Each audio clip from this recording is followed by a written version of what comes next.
Précédemment dans Mangaverse.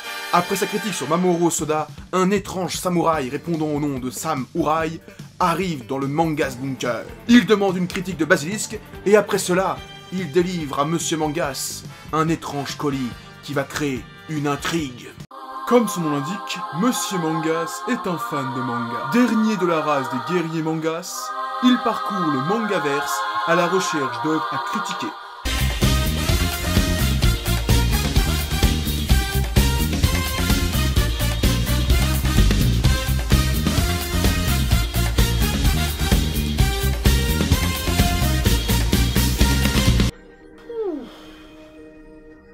Mais qu'est-ce qui t'arrive, Mangas?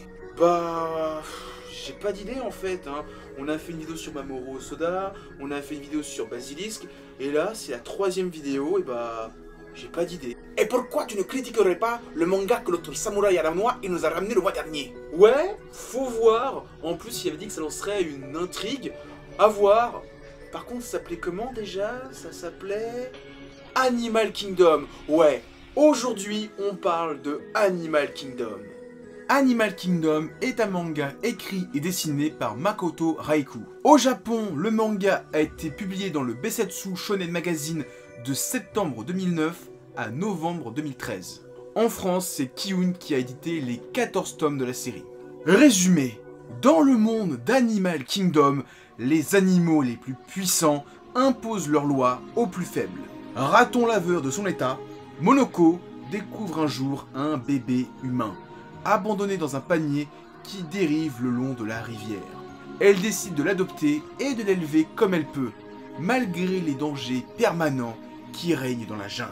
Tu sais quoi, Roberto? Non, je ne sais pas. Bah, tu sais, ce petit garçon qui est dans une forêt avec des animaux, ça rappelle un petit peu Mowgli ou Tarzan. Tu vois où je veux en venir? Non, non, non, il n'y aura pas de chansons Disney, c'est trop chiant à faire.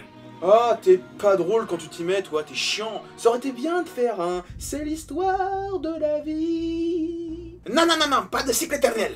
Animal Kingdom débute dans un pays sans être humain, où les animaux règnent, et où c'est surtout la loi du plus fort qui y règne. Chacun des animaux parle son propre langage, grognement, hurlement, rugissement, meuglement, brame, etc., etc. Et dans cette harmonie, aucune espèce animale ne se comprend. Chacun vit sa vie de son côté, dans sa communauté. Aucune interaction interespèce n'est possible. Tout pourrait être parfait dans le meilleur des mondes, me direz-vous. Mais non, notre personnage principal, Tarosa, va venir avec ses gros sabots bouleverser cet équilibre. Car notre protagoniste a un pouvoir. Il maîtrise le langage. Il peut parler avec toutes les espèces d'animaux de la Terre. Les chats qui ne comprenaient pas les ratons laveurs ou les gorilles qui ne comprenaient pas les renards peuvent maintenant communiquer par l'intermédiaire de Tarosa. Celui-ci, en plus de servir d'interprète, va aussi montrer que l'entraide entre les espèces est bénéfique pour tous.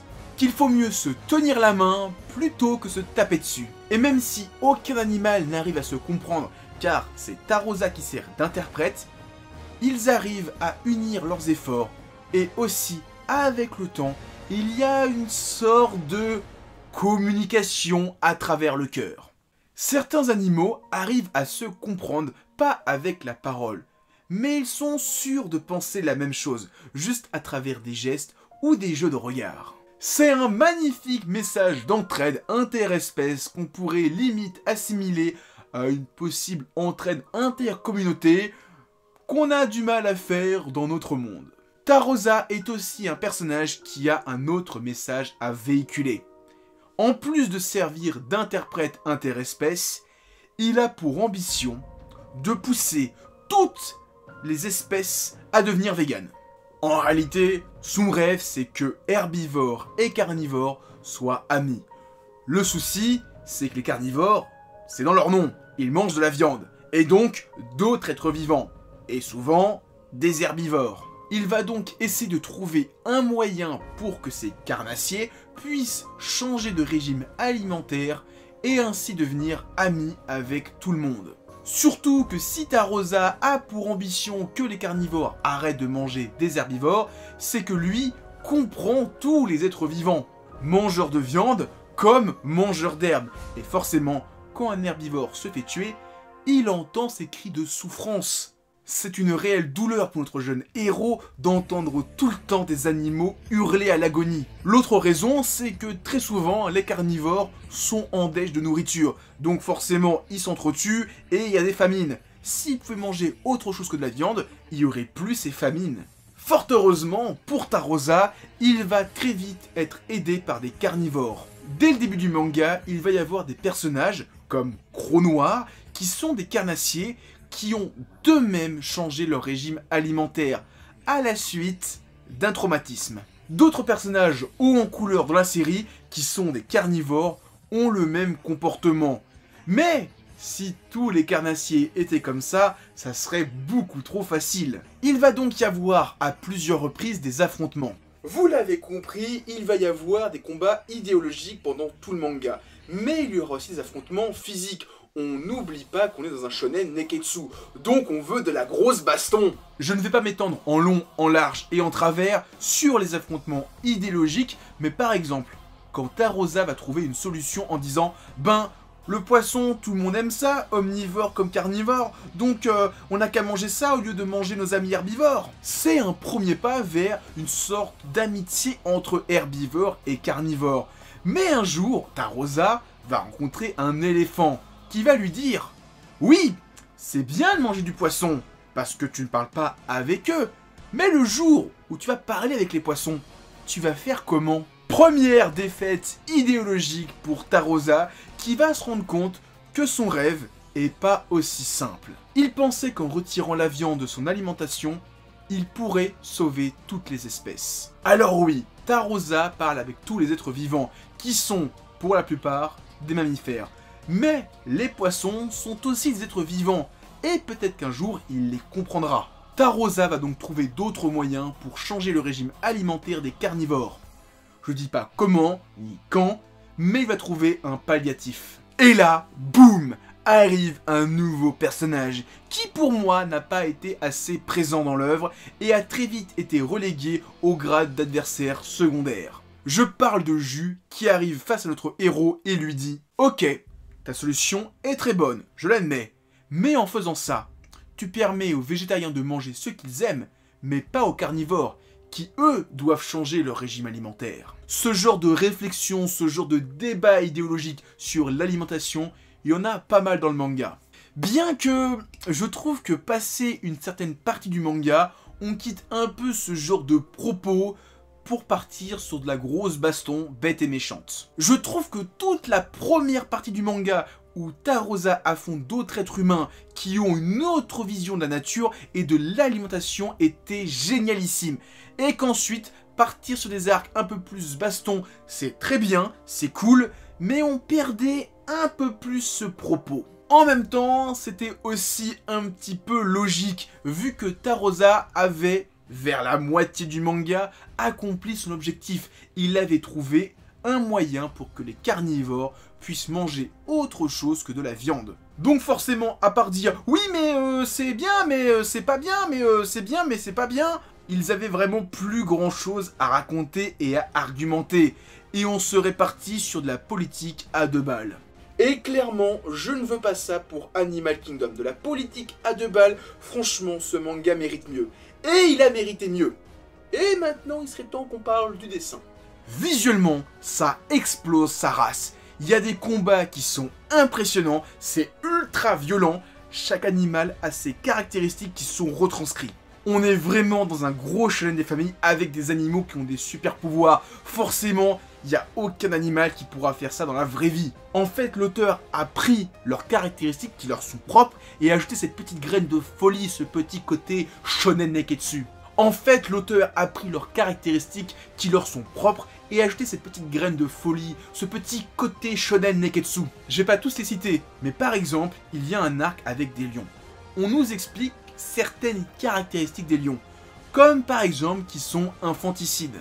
Quand 2 lions s'affrontent pour être chef, le gagnant tue toute la lignée du perdant, pour que seule perdure sa lignée, la lignée des plus forts. Ou encore, un des personnages que je trouve les plus cool du manga, t'as une belette ninja. Toutes ces techniques, qui sont incroyables, et ben en fait, c'est une technique de belette. Le côté super agile, le côté proche des serpents, ben ça, c'est les techniques de belette. Bon, en mode ninja, mais ça reste des techniques de belette. Et tous ces animaux avec des techniques incroyables, ils sont servis avec un background aux petits oignons.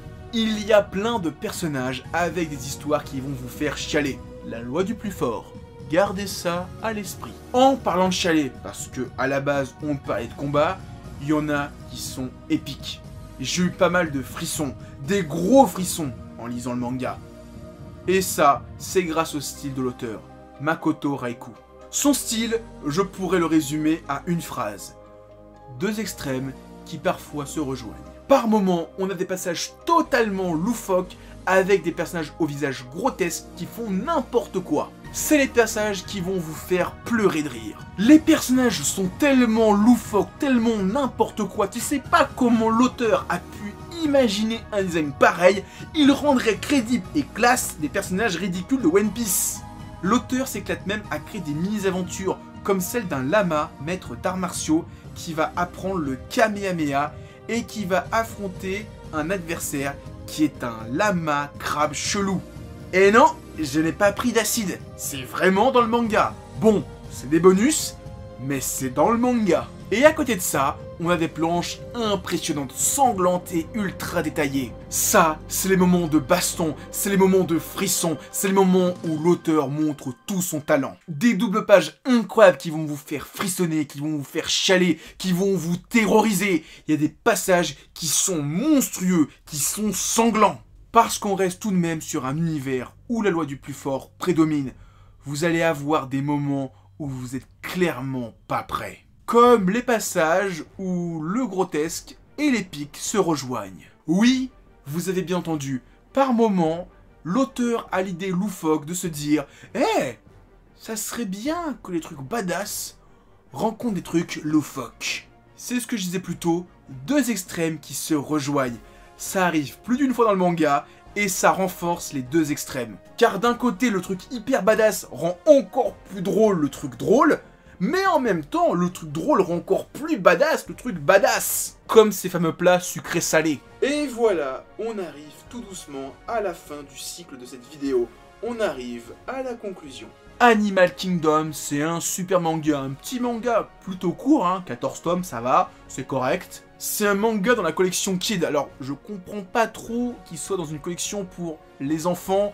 Alors oui, ça reste mignon et des animaux, mais c'est quand même sanglant, c'est plutôt du shonen pour les ados. Mais ne vous y trompez pas, c'est pas parce que ça a l'air mignon que c'est dans la collection Kids que c'est totalement débile. Comme je l'ai dit, il y a quand même pas mal de propos hyper intéressants, et le manga qui a l'air débile au premier abord, ben, est plus intelligent qu'il y paraît. Voilà, Animal Kingdom, de la grosse baston bien vénère, des passages hilarants, et une réflexion sur les animaux et l'alimentation qui est bienvenue. Bon bah, ça s'est plutôt bien passé, Roberto. Oui, on n'a pas eu de soucis, mais par contre, il n'y aura pas d'intrigue. Ouais, t'as raison, c'est peut-être un proverbe de ninja samouraï de l'espace. Tiens, qu'est-ce que c'est que ça? Mais qu'est-ce que c'est? Bah, c'est une lettre de Scrabble, c'est la lettre A. Je sais pas ce que ça veut dire.